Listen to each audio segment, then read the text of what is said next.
40, 50 pounds. I want to say that we met around the time of Pan's Labyrinth. You were finishing. Hot Fuzz, maybe? No, Sean. You gave me the 4E electronics. Yes. Oh yeah. I think it was around. I remember I came to a screening of Pan's Labyrinth. We met on the film store in London. Yes. Yes. I remember that we also met in an Indian restaurant after seeing Pan's Labyrinth. And my girlfriend at the time was absolutely traumatized by the bottle going into the face and could barely look you in the eye. Yeah, she didn't like it. But she didn't like that scene. Yeah, you and Simon were buying DVDs. Yes. Yes, and you said, I just finished, I want to go, Shaun of the Dead. I go, oh my Lord. Yeah, that's right.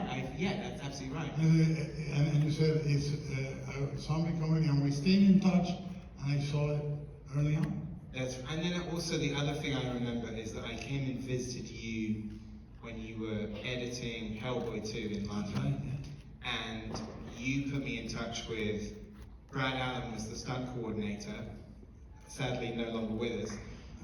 Amazing man, a genius, and he did Scott Pilgrim and he did The World's End, and you introduced me to him, and he's amazing. But that was in the Mini Master. The Mini Master.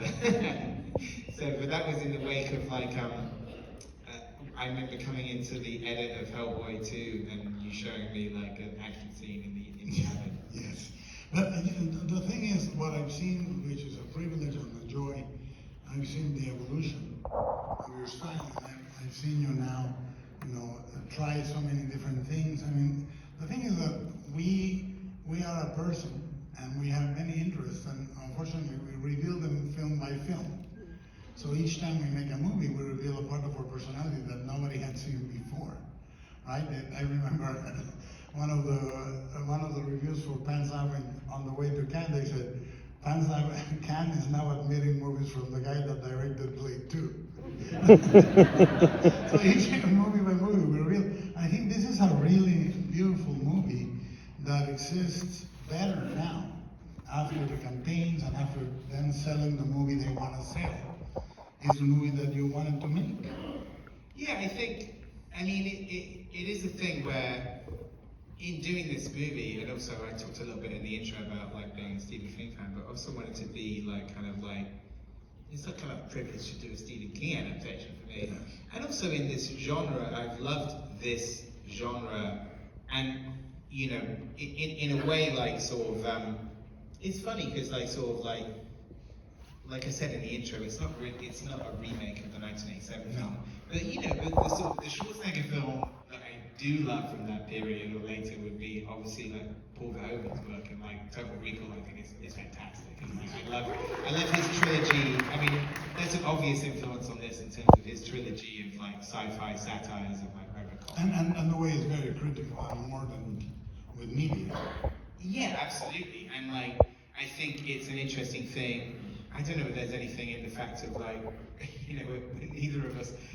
I mean, it's interesting when you look at that film. And did anybody see that amazing documentary Robocop about the making of Robocop? Yes. Fantastic. Loved it. And Robo really gives you Oreo. Sorry? Robo won an Oreo. Stock? It's called Robodoc, right? Yeah. Okay. Thank you. Did you make it? You're the It's really good. distributor. It's really good if you haven't seen it, but it Really good. really gives the context of how that film got made and the climate that it came into. But It's spawning out of Frank Miller's Dark Knight in a way. yeah, and also it was interesting the admission. I was always kind of curious about that film, about it's got a lot of Judge Dredd in it, Yes. and it kind of almost that film being so great, kind of salted the earth for any Judge Dredd adaptation to do, as good as the comic, because Robocop did it before they could ever do a film about the strip.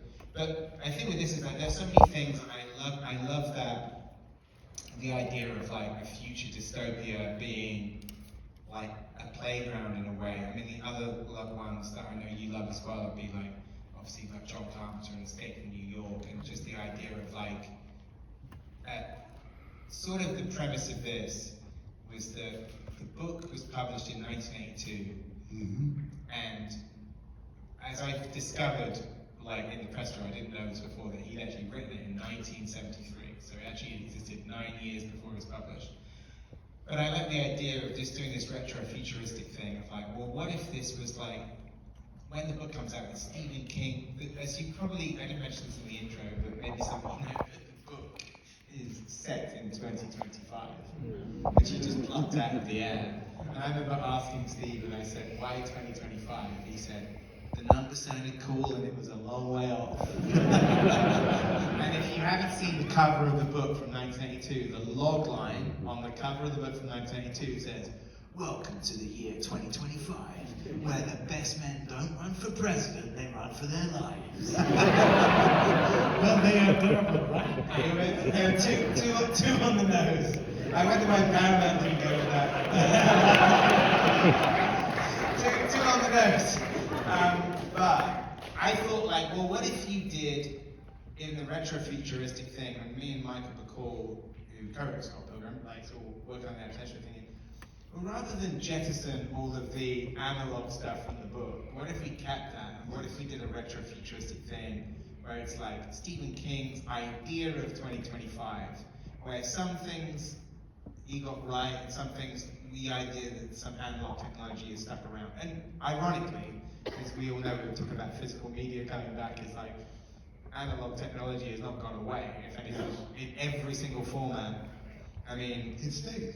yeah. I have no, it's funny even that the people like Max Lyrical over, I mean, I love I don't have the same affection for the Quentin Tarantino and Roger Avary do for the VHS, but I love that they do. I love Laserdisc. I know Laserdisc, and there's also like audio cassettes. Everything is kind of like making a comeback, and obviously like, you know. I even have a Betamax player.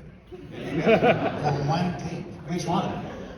Frankenstein, where he doesn't throw the girl into the river. The old cut.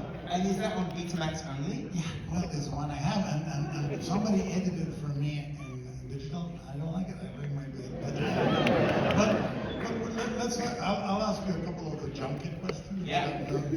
But also, what I like about the movie, one of the main things, there are pilgrimage movies that, like you said, Escape from New York, where you find the strata of society as the character moves through it.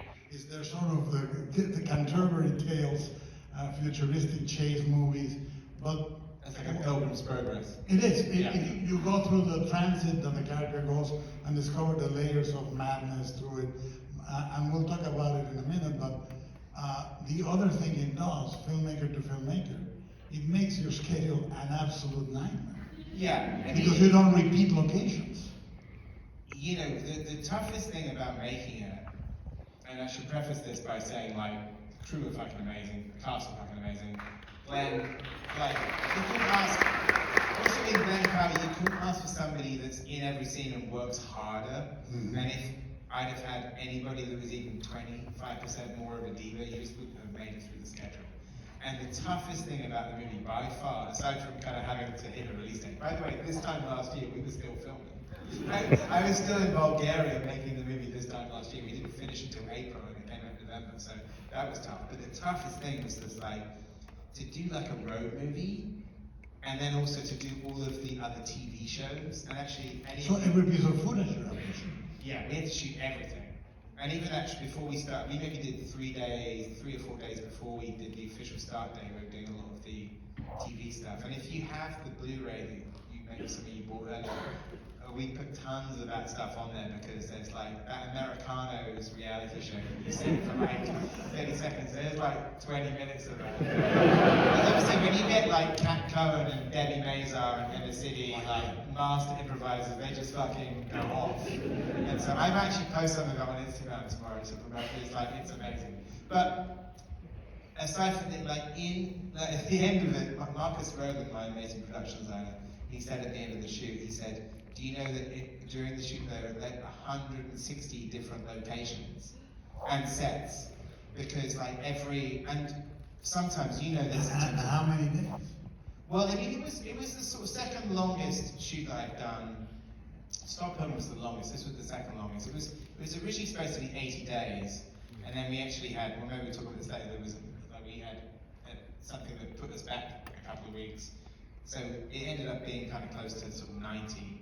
But 90 to 160 locations are set. I mean, It's I'm brutal. sure there are some filmmakers in the house where it's kind of, you have those days when it's like an 8-strip day, like meaning like, oh, we have to get through all these locations and like, but that's the thing is, I knew that was a big part of it. By the way, it's so funny because like, when I watched the 1987 version and having read the book, and if you've read the book and seen the previous adaptation, they keep it very contained. It's basically like in an underground arena, like in downtown LA. And I was, as a 15-year-old watching that film, thinking, oh, why did they make it all in just one place? And That's now right.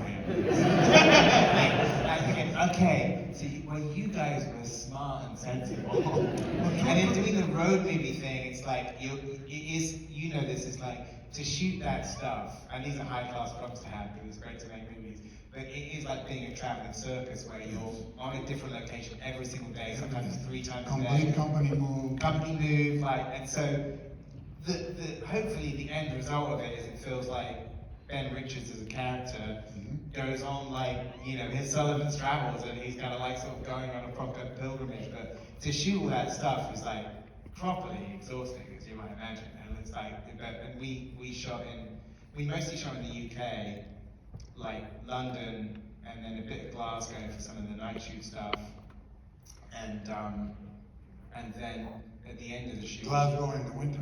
Glasgow in the winter. Oh, Any Scottish people in the house? it's pretty brutal. It's tough.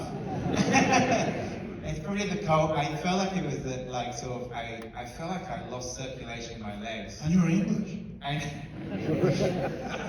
always felt like sort The of, circulation on the legs is not pretty good. Also, I also kind of felt like in the opening sequence of the movie, Ben Richards walks from the sort of downtown slum side bit to the uptown bit, where he goes through the gate and then he's in the fancy uptown bit. And he's literally, all of the downtown bits, the slum side bits are in Scotland, and all of the uptown bits are in England. And I thought, I wonder how Scottish audiences are going to take it. But that brings me to a very important point. We're talking about how difficult it is. We're talking about how 25% more ego or prima donna-ish you wouldn't have completed. But I think you're working with, I consider him one of the great physical actors right now. For action, for comedy, for anything. And I think he must be a hard-working machine, this guy. I mean, I think the thing, we were talking about this earlier, I think the thing with Glenn that's amazing is I think because he's had success a little later, like he's in his mid-30s, he doesn't take anything for granted, and it's a very sweet thing to see where somebody's like, these would seem like minimum required things for like a star of a movie. Is like, they want the film to be as good as you do.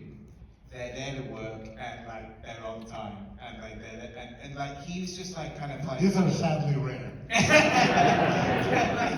He was just like really like in it to win it in terms of like I'm here, like he's in nearly every shot of the movie, and it's a very physical part. It required so much of him, and it's a very reactive movie. I mean, the thing that's different about the film from maybe not just the previous adaptation, but also action movies in general, is that he's the running man. You have a character who, if he's doing the game strategically, is trying to avoid conflict.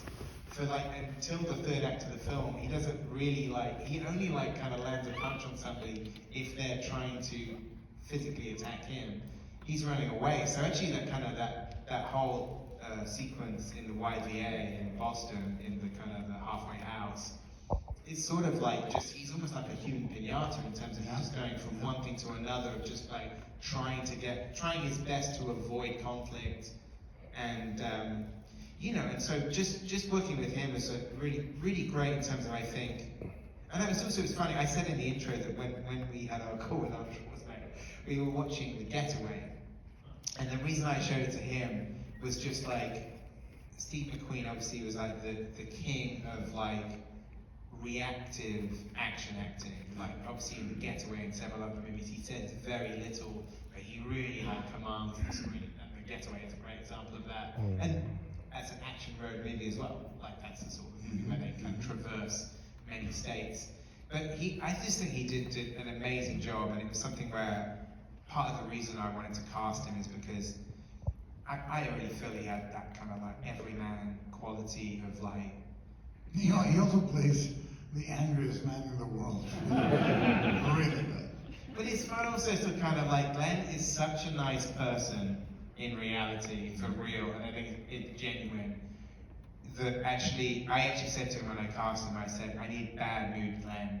And it's just funny to take somebody who's the nicest person on a film set and just kind of like get him to, and basically kind of, you're getting him to climb up a tree and throw sticks at him, and just getting Glenn to lose his shit is enjoyable and fun for me. And it was like just so fun doing that, and like, and then, obviously the thing in that, right at the start of the film, when he's lining up for the game, and then he gets to the registration booth, the guy behind the booth is so passive aggressive, and the whole thing is he wants him to lose his shit, because the people who lose their shit is that somebody upstairs is saying, That's a castable person. they're good TV. Yeah. Get them upstairs, they're good TV. Now, the thing, what I love is, it reminded me a lot of silent cinema, comedy. In certain, you combine great action, which you have shot over and over again, but there's a Harold Lloydish sort of quality to it that I love. That the comedy doesn't come from being meta about the action. It actually comes from the grace of the set pieces. Yeah, and so much of that is reactive acting. And I think sort of like he's really good at that, because I think sort of not everybody can do that stuff, or like knows how to make a moment out of something in a reaction. Like there was something that he said, and it's funny because I never thought of it in this way. We talk about Harrison Ford a lot, and like sort of particularly A great sufferer. yeah. Him and Brad Pitt, a great sufferer. In Raiders of the Lost Ark in particular, what's your key image of Indiana Jones? For me, it's like him getting punched in the face and dropping like a sack of potatoes. Like, he's great at being punched. It's the same thing as like Jackie Chan. Bruce Lee is like sort of his move is this. Jackie Chan is blocking. He's defensive. Like Harrison Ford has that thing where it's like sort of he's like a masochistic action hero. And then me and Glenn were talking about this, and Glenn said something to me on set. It's actually the bit that's in the film when he's hanging outside the YVA and he's got the towel on and he needs to get Glenn, hashtag Glenn towel. And there's a bit when he needs to get back inside the room without alerting the hunters, and he takes the towel off and punches the glass. So like he's got the towel around his fist to muffle the crack of the glass. And I said to Glenn when he was doing that, I said, it feels like you could do like a little moment, like a, sort of Harrison Ford, like. And Glenn said, he goes, oh yeah, the old here goes nothing. And I was thinking, that's what it's called. And it's like and here's a very Harrison Ford moment, and he goes to punch, and he goes. Like, there's a little look of like, well, here goes nothing. But also, by the way, I want to ask you if he got injured at all, but I want to remark that the three great sufferers, the great crucifiable action heroes, Brad Pitt, Harrison Ford, and Mel Gibson. You can crucify him in every action movie. Did he? And Bruce Willis in the first one. Yes, in the first one. Completely. By the time he gets to the crucified. second, by the time this gets to the second one, and he's in the jetpack flying away from the explosion. But in the first one, it's a crucifixion. it's amazing. But, It's an incredible performance, and like. No, actually, I mean, it's funny. We never talked about this during the press tour, and it's on the DVD commentary, so I figure it's kind of. But Glenn injured himself during the movie, and like we were very lucky not to have a production shutdown, because in the fight in the cockpit, when he's fighting the hunters in the cockpit in close quarters, Glenn severed a tendon in his finger. And Glenn is this is to show you what kind of trooper he is. We also saw it happen. It was it's one of those things where it's unfortunate, and it's kind of everybody on set kind of like feels terrible, because it's like, it's like the camera's too close, his swing is too wide, he like it's when he's fighting Joey Nancer, and he kind of, and actually the take is in the fucking movie, but he swung too far and he kind of cut his hand on the camera. And the thing is Glenn being Glenn, I'm like, are you okay? He goes, yeah. I just cut myself on something. And he went to see the medic. He's back in 15 minutes. Said, you okay? He goes, yeah, I just cut it. It's going to be okay. Let's keep going. You sure you're okay? Yeah. I'm right back. We carry on the next day. We're still shooting that scene. It's really sore. And like, he's like saying, it's okay. It's like, so it's going to go down. Like, and then we started shooting the scene with Michael Cera. And we were coming back to that another day, like, because we still need to do stuff on the fucking fight. And basically, like, it was obvious that like he was suffering, but like he's such a trooper, and also he wants to do all of the action as well. I mean, I'm not blaming anything on him, but he was just like that thing where he's not really letting on that he's in pain. And then like the next day when he had a day off, I got a call from Leo, my producer, saying, I'm in hospital, Glenn, he needs to have an operation. He severed his tendon. It's like, oh my god. So we were really lucky, and Glenn was really lucky. So you had to deal with that the rest of the production. Yeah, and this was like, we had to shoot so much action after the fact where he had an operation, but then he had his hand in a splint and he couldn't move his finger for fear of being permanently disabled. He's okay now, but like, we basically shot the rest of the film, including the scene where he's abseiling, the rest of the cockpit fight, the whole like car chase with Michael Cera, the whole bit when he's running against the train, the whole bit in Elton's house with all the traps, like, and he had his hand in a splint. So there's a bit in the tunnel when he's fighting Carl Glusman, the hunter that we call Frank. We wrote into the thing a bit where like Carl Glusman slashes his hand, and then when he wraps his hand up in the band. So you did a Burt Lancaster in the train. Yeah. He basically like has got like, or what Brad Pitt said. Or Harrison Ford in The Fugitive. Yeah. Let's get down there. So it's all the sufferers. Then there must be a Mel Gibson one as well. Oh, sure. But like, so basically, like, it's a testament to kind of like Glenn. I gotta give huge credit to him. If you listen to the commentary on the Blu-ray, we talk about it. Because there's one like scene where Like a fucking Blu-ray. How much clearer does he have? don't we love extras? Don't you want to tell the people to put the fucking extras on? Because they don't do it anymore. So let's say amen. I gotta say, there's some things that are in the film where we did some really like clever Texas switches. There's one that's so invisible. So you did a Texas switch. Yeah, there's the scene in the Michael Cera's house. Michael Cera jumps down the fire pole, the camera pans back to Glenn. The window gets shot out by the radar. And Glenn was supposed to jump It's down. a single shot. It's a single shot, no stitches. Glenn was supposed to jump down the fire pole. That was the original thing, that's what we rehearsed. Glenn couldn't do that anymore because he couldn't grip the fire pole because, he had So his stripper career was over. So in that, if you watch that shot, there is an amazing Texas switch between him and his stunt double. Glenn cuts down his stunt You can watch it on the Blu-ray. Blu-rays are for.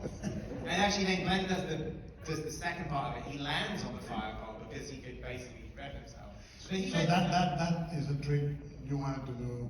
Well, we only did it because Glenn was originally doing it. We only did it because we had a new issue.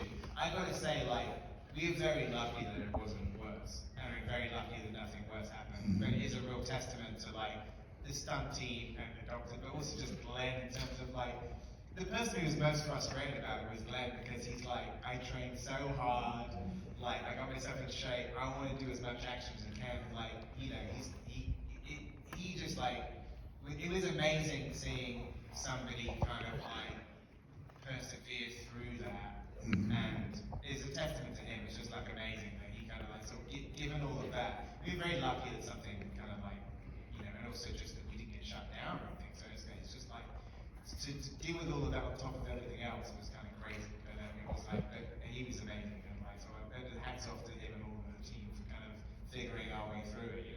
Now, one of the things, obviously, from the moment he writes the novel, and you know, the Richard Bachman books, two of them have a lot of things in common. The Long Walk, the Running Man in certain ways are both even similar characters and so forth. Both terrifying for me because running and walking. That terrifies me. But those Bachman books deal You should watch with. the two, you should have the Long Walk and then the Running Man, and then the third film should just be like Cool Down. For me, sitting down, the sitting fat guy. But The third film is My Dinner with Andre. but you know what I think is they are addressing dystopian stuff that was of the period. And what I love about your movie is that the real, I mean, we have Josh Brolin, fantastic in the movie, but the real villain is the audience. Yeah. In so many ways, which is now. So let's talk about that. Yeah, I think that's something that was like it's something that it was a big part of the appeal of the book for me was the idea that like your biggest enemy, obviously there's the assassins on the trail and McLaren and the hunters, and I always thought of them as like the super, they kind of remind me of the super posse from Butch Cassidy, and you've got the kind of the goons, you know.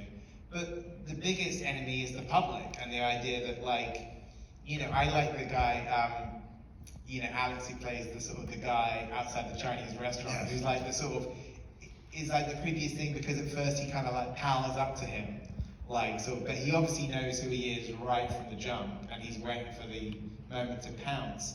And I guess it's like something in terms of just, in this day and age, just in terms of how we interact on social media, in terms of how cold people can be, because something about social media just kind of like removes you from having to think about it in like, it's not human interaction, and you can be completely kind of like sort of like callous and cold in a way that you probably wouldn't be to somebody's face, or wouldn't dare say to somebody's face. And so I think there's something that obviously the game is asking the public to kind of like, you know, rat people out. So, I mean, there's something that was always there in the book, which is obviously written way before social media, but the idea that kind of like the audience is completely complicit in this. But I remember in the 70s, I mean, you have a lot of stuff like Rollerball, which is obviously a state-sponsored show of cruelty, gladiatorial and all that. But what is interesting in the way you adapted it is, if no one would watch it, if no one would film on the streets, the game wouldn't happen. Yeah. So the accomplices are everybody watching, everybody saying, look what I saw today. Like, there are cameras everywhere, and it's not an Orwellian system, it's the audience. And I think that's really, really poignant. Yeah, I mean, the thing that was interesting in writing it is that I actually got to ask Stephen about this when I was doing the press tour. I was kind of curious. Now, how cool is it that you talk to Stephen? I know. I mean, come on. When we met in London 20 years ago, what the fuck? I know. I mean, seriously. Well, Stephen. What was really sweet is that when the film was coming out, whenever there would be like a good review, he'd text me the review and say, "Did you see the New York Times?" And I was like, it was like kind of like a proud uncle. Like, it was very sweet. Like, he's like texting me stuff like, "Did you see this one? Did you see Rolling Stone?" Like, but like, I asked him. I said, I was curious. Like, he wrote this before he was a published author. Like, it's when. Like, his wife is, you know, they're both struggling to make ends meet, and he's working in a laundry and writing at night, and it's 1973, and obviously you obviously had game shows on TV, but you didn't have what we would think of as reality TV now. Exactly, yes. And so I said, and also if you've read the book, it's remarkably prescient, not just about where we are now, but particularly about the backstage politics of TV. So I was saying, how did you know, what had you seen, what did you think about when you wrote the book? And he said the only thing at the time on TV was like big time wrestling. The theatrics of wrestling and the idea of And the like, behind the scenes. yes, and also the machinations and the idea of it The being, cave. yes, exactly. It's just the operatic nature of it. I mean, when me and Michael were working on the script, the thing that we talked about a lot is obviously, especially in this like century, we've had like 25, 26 years of a particular type of reality TV, and also I think, especially more recently, a knowledge of like how those shows are made, and like sort of maybe, you know, the public's starting to understand where the bodies are buried of like the reality TV is like sort of is you know, there's a lot of extremely manipulative and, you know, sort of downright, I would say, criminal, like these things that have like happened, that some of which have come out, but not everything has come out. And there's a lot of like, it was funny, like just we were writing the script and like looking at all of the X Factor conspiracy videos on like sort of like YouTube. But even like just before we started shooting, it was only like January last year, like just over a year ago, we were shooting the scene with Coleman and Josh Brolin. Yes. And just before Coleman and Josh flew to London to shoot their scenes, that Jerry Springer documentary dropped on Netflix. And Coleman was the first person who said, "Have you seen this Jerry Springer documentary on Netflix?" And he said, "You should watch it. It's basically exactly the script." And so it was that, I haven't really seen that documentary, but it's kind of like, yeah, it just sort of shows you everything that you think is probably going on behind the scenes, and how complicit is in the host, in everything, and much more complicit than he let on, and what terrible like mind games and manipulation of members of the public. And obviously the thing with reality TV is that actors, to a certain extent, know what they're signing up for in being famous. Members of the public should probably not be put on that pedestal. So many shows, like people get made like a national laughing stock, and even a global laughing stock. Have you already read that John Ronson book, You Have Been Publicly Shamed? It's incredible, that book, because it's sort of the thing about people who've been like sort of shamed on a global level through social media or reality TV, and it's just like that kind of pressure on just like an average person who didn't sign up for this is insane. So a lot of those things that have started to sort of come out that fed into the script. Because these are all things that we now know about in a much more fact-based way since like a previous adaptation, or even when the book was published. But the case of wrestling, which has now permeated politics, you know, the baby faces and the heels and so forth, and how a story can be fed, that is of that time the complexity of two roles, like the Coleman Domingo and Josh Brolin. You know, I mean, Josh is a highly intelligent actor. Coleman was exceptional too. How do they approach those roles? Because they approach them. You know, there was a thing with doctors where they get a God complex, and I think Josh Brolin seems to be in an almost God complex. They're not playing them as villains.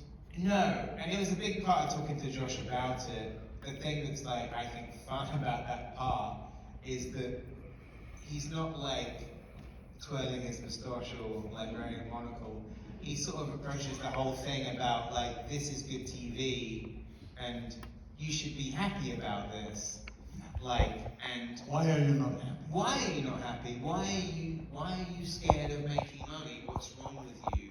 And so I like the fact that at the end of the movie, the most is that Josh Brolin is disappointed in Ben Richards that he doesn't want to play ball. That why won't you just fucking like play ball and play the game, and like has no kind of like, not a, he's a terrible like sociopath, not a single thought about the lives that have ended along the way and the sort of the human collateral. Like he's just in pursuit of the best show.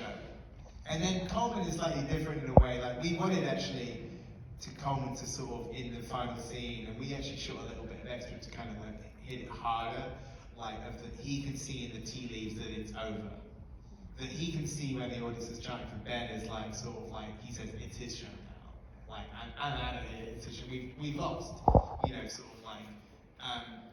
But that, I thought that was a really sort of like, I think that's the thing in terms of like the in those shows and those kind of like sort of like super producers who make those shows, they are in pursuit of the best TV, no matter how many lives it ruins. And that was kind of basically the thing that we talked about, and then he saw this Jerry Springer documentary, he said, oh yeah, like that. Now, the thing that I love about your last few movies is how you stretch. You look for new language, you look for new ways to approach action or the syntax. Like there were, there's a thing, you spend the first 20 years of your career trying to do your thing, and then the next few years you try to not do your thing. You try to do something else. I mean, and you have audiences reacting to either somebody having a style and sticking to it, like Wes Anderson. You know, the Phoenician Scheme is one of his best movies for me, and amazing.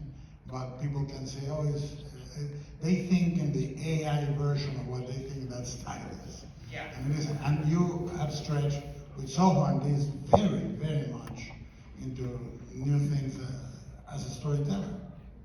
Well, I think, I agree with you. I think sort of like, Wes Anderson is like, to me, he's like a great illustrator. It's like, that's his drawing style, and like, we should be fucking thankful that somebody gets to show that artistry like at that level in every film.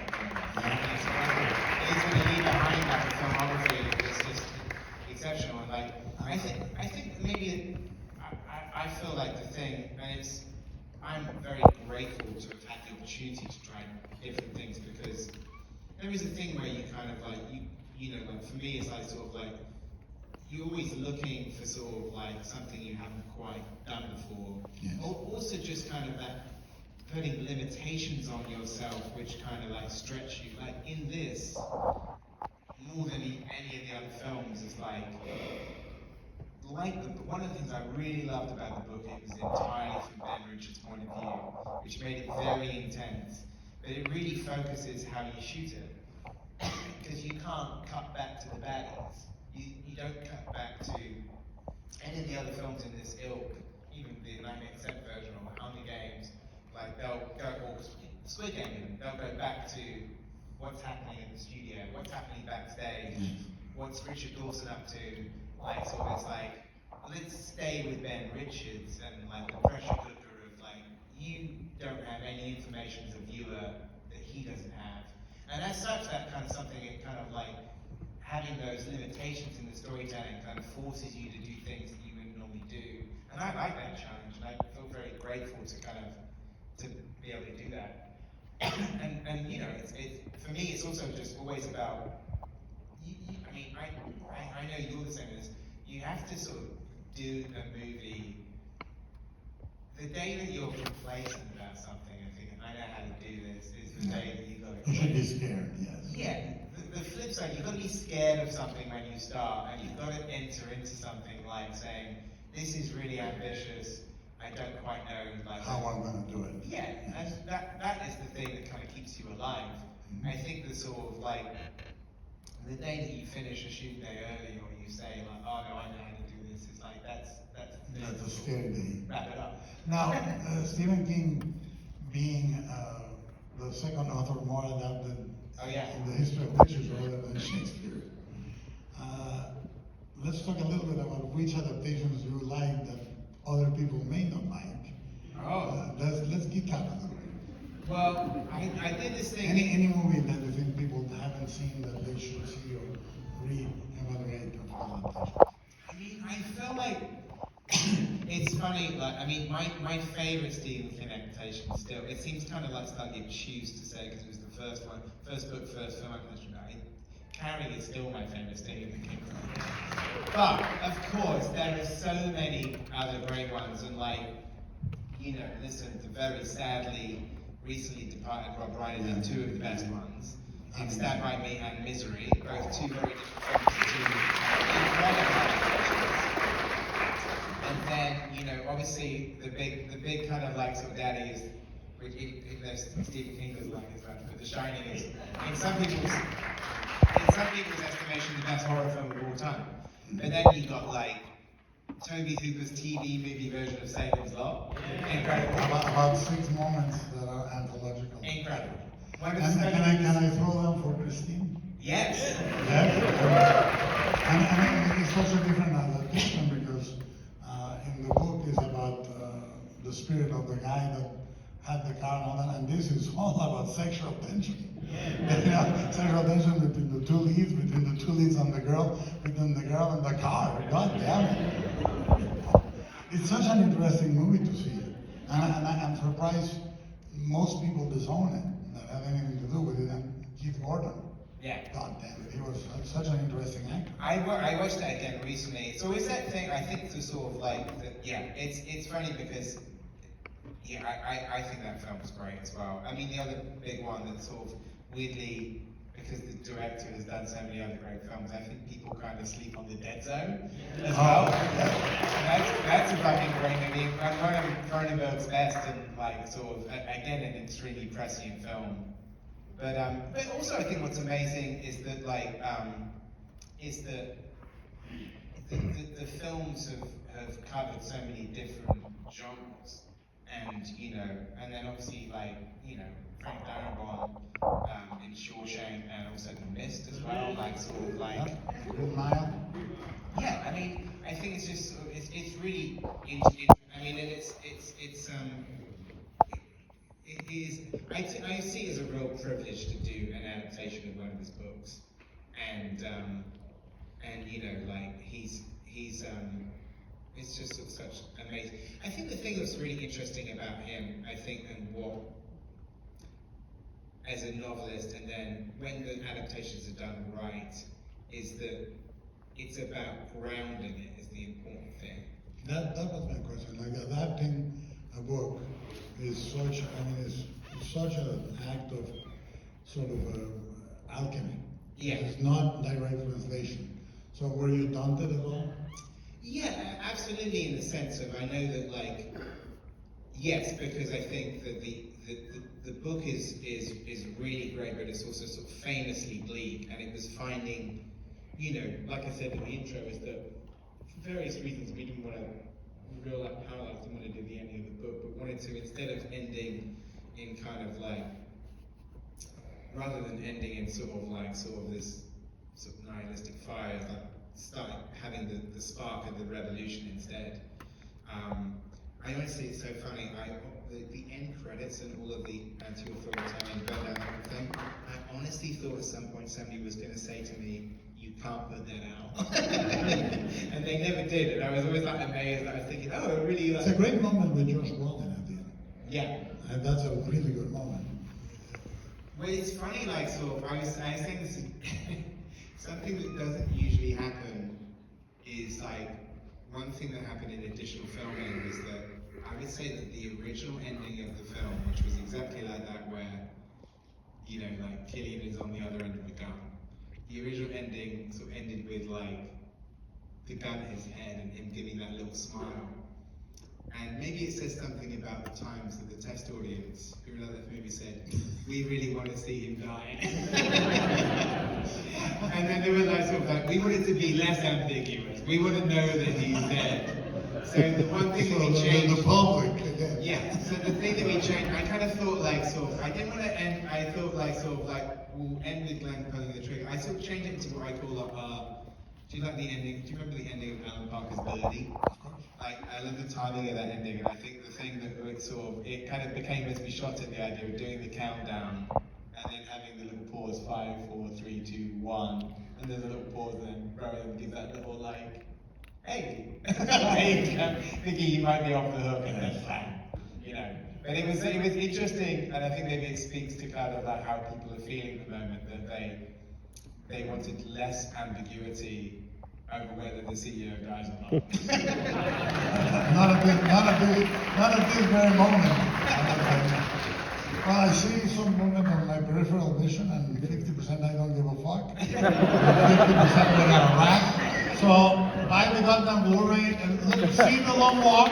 It's fucking amazing. And look like